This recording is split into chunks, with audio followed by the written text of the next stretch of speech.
What's up, guys? Matt Atkinson, MJ Real Consulting. Tip number 10 on handling seller objections on buying properties with seller financing.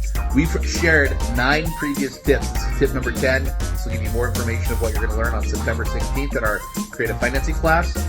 So if a seller's like, we want a balloon option, you want to confirm and say, okay, what balloon term do you feel comfortable with? So ideally, a balloon, you want to have the balloon as long as possible, right? As long as possible. My personal suggestion is have a minimum of 5-year balloon. You don't want it shorter than that because a lot of things can happen. Values go down, lost a job, a lot of different things, at least a 5-year balloon. So if you ask them, hey, would you, if they say, well, as long as possible, they'll say, great, Mr. and Mrs. Seller, how long as possible are you thinking?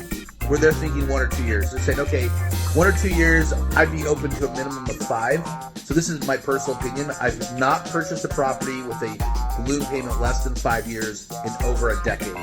Because I learned that from actually build contract. We'll call it the 5-5-5. 5% down, 5% interest, at least a 5-year balloon or longer. Now, in today's environment, it's a little different. You got to put sometimes more money down.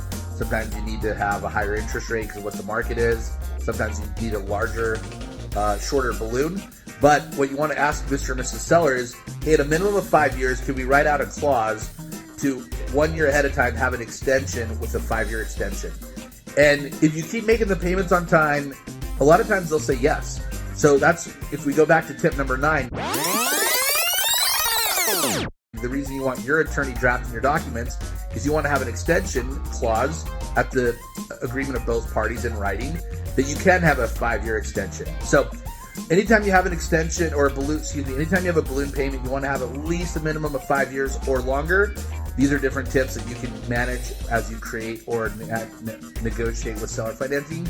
Look forward to seeing you guys on September 16th. Hope you guys have a great day. Thanks, bye.